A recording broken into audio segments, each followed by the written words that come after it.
Mrs. Kusi? What is the total amount in billions from grants and contributions at ECCC since 2015, please? I see the branch amount in Appendix B in fiscal year 2022-2023 to be $498.6 million. But what would be the total amount since 2015, please? I can give it to you if you want, but just to give, and it really varies. For example, this year it's higher because there's the Green Municipality Fund, the replenishment of the fund that you're probably aware that is managed by the Federation of Municipalities and has been managed for decades. So you've got a $500 million that is coming that is more transferred to the FCM. So it does vary from year to year.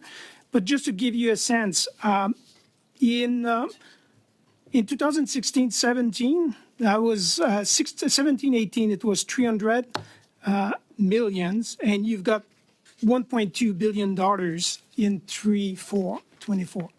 Perhaps if you could please check back to 2015, or if you could provide that document to the committee, that would be very much appreciated so that we can have an understanding of that. Next, I'd like to talk, please, about a list of companies that have been provided with these grants and contributions from ECCC. Can you provide a list to the committee, or could you list some of them here and then provide a complete list to the committee, please? There was a questions from you, and anyway, but we can produce the list. Yeah. Okay, excellent. Just in my overview, I'm seeing corporations such as Glencore for $10 million. I mean, this is a company that has a market cap of $38.237 billion, and yet we're giving them funding. I'm seeing also that Cornell University, a university not even in Canada, a university in the United States, is receiving $9,000, again, at a time where we're really struggling to not even budget the books, but Canadians are struggling as well. And then most difficult I have reconciling is this amount of $18,125,750 to iron ore, Rio Tinto specifically, that has a market cap of $103.549 billion US dollars as of 2023. And the fact that these companies are receiving grants and contributions from the Canadian government, given our economic fiscal situation at this time, not to mention the questionable conduct of some of these corporations, considering the objective of greening. For example, Rio Tinto, there are concerns about them destroying cultural heritage sites, conducting business where droughts are occurring. And just this past September, I see they had to pay a $500,000 fine for violating the Fisheries Act. So it does raise some concerns for me when I do see these on a preliminary list, which my team has put together, never mind a complete list. So if you could put together that complete list for the committee's review, I think this would be very useful for us. My next question is, what percentile of the agreements were audited, please? Thank you for your question. So the first that we have done so far, it's the value of all the recipient audits is roughly around $150 million in G's and C's. So if audit, the 100. The 100 selected. I think she's thinking about the audit itself. Yeah, I'm seeing 100 were agreement tested, as is in the audit, the total number being 1,808. So that would be about 5.5%. And given the fact that in the branch, in only fiscal year 2022, 2023, this was an amount of $498.6 million, this would mean that only $27 million of the total amount was audited. And that's not even upon the larger amount of the billions that we don't know going back to 2015. So even in the sample size we see here today, that really only $27 million worth of these $1 billion of audits, billions of dollars of grants and contributions has been audited. And so, I think it's very concerning that even out of this small sample size, both from a numeric perspective as well as a total dollar perspective, has led to this amount of fault, as we've seen from the audit. Thank you very much for your testimony today. Thank you, Mr. Chair. Thank you, Mrs. Cusi. In the report, it indicated there were errors and inconsistencies that were found when the audit was completed. Can you please provide some examples of the errors and inconsistencies that were found? Go ahead. Yes, I can start, and my colleagues can beef up. But it went from lack of documentation, which we already mentioned, the way that the evaluation risk of each recipient is done at the beginning. We also have mandatory documents that needs to be filled out properly, where we realize that some were not necessarily filled out entirely.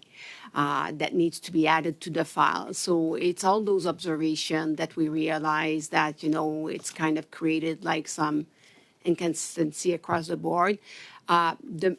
Trombley just answered some of the observation we have is like the training that comes with it. It's like people are like trying to do their job at the same time they manage Gs&Cs, but because sometimes they have other roles to play. And then it brings that inconsistency across the board on like making sure all documents are fulfilled properly. It also indicated in the report that some project files were removed. Can you provide any information as to these project files that were removed, please? Yes, I have not a specific answer for you on this one as why they would have been removed, but what we realize is that the access to the shared drive where all the documents are kept are not necessarily protected with access. So internally, a lot of people would have access to the same files, so then people can go. And what we realize is that there's also a link to be done between different agreements. So sometimes the documents were there, but then they were moved to another agreements because they saw a link there from the program manager's perspective. So we are looking into restricting access. So when documents are filed on a folder, specific folder, that they are not moved anymore. Yeah, thank you for that. Of course, we have concern about that in this committee relative to another study of ours, ArriveCAN, where a key character was found to have deleted thousands of files. So obviously it's very important that these restrictions are monitored and in place, or access is monitored and in place. So when I saw that, it reminded me of the situation with ArriveCAN that we have at this time.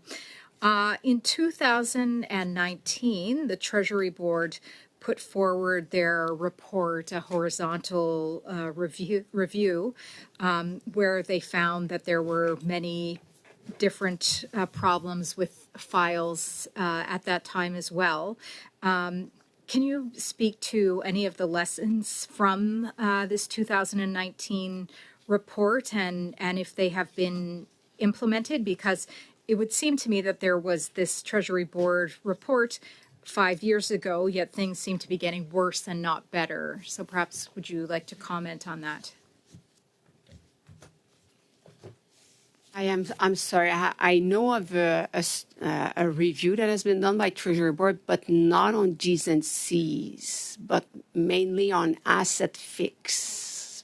It was a 2019 report indicated by Treasury Board, indicated by the recent Blacklock's article, if you'd like to go and perhaps reference that to sort of evaluate, because my point is there were recommendations. Things seem to have not improved, unfortunately. They've gotten worse. Given that, would you be open to and cooperate with an audit conducted by the Auditor General, perhaps to further evaluate beyond the 5.5% that this audit has had the opportunity to evaluate? Would you be open to a larger report completed by the Auditor General?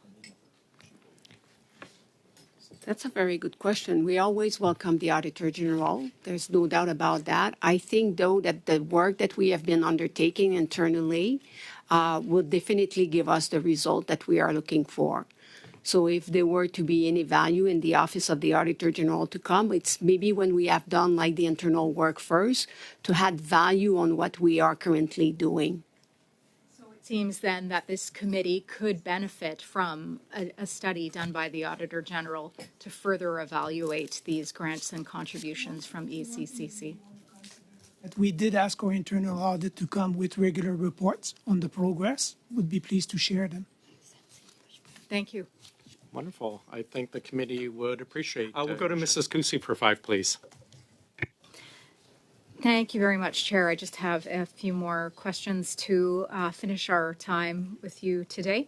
My first question is, are the auditors who completed this audit from the Environmental Department? Are they from ECCC? No, they're within the departments. So, but we're okay, the so- most audited departments in the country. Okay, so it was By an the way. internal audit. Okay, so maybe even then more beneficial perhaps to bring in the Auditor General to do a more external evaluation of the grants and contributions program. I'm just going to take a moment now and go back. I'd mentioned Rio Tinto in my first round of questioning, and it was brought to my attention that the chairman of Rio Tinto turns out to be Dominic Barton, an individual associated with another study we've completed here. Funding is coming from another department. Okay. Okay. But please go ahead. Okay, Sorry. thank you. It's coming from Is your it? department. Okay. Yeah, it is. Thank you very much, Chair. I Okay, appreciate the sorry, keep clarification, going. but I was going to push Yeah. back on that. Thank you for the clarification, Chair. So yes, it is coming from your department, $18 million from your department, in fact. Do you think that the Chair, Dominique Spartan's close relationship with the Prime Minister and the Finance Minister had anything to do with receiving the $18 million? Doesn't have. Okay. My last question then would be, did any of this other funding of the billions of dollars, again, we have the amount for this 2022-2023 fiscal year, but we're awaiting the total amount since 2015. Did any of this funding go to any kind of government consultant? On the G's and C's side, unlikely, because consultant will get contracts. So it would be procurement. Okay.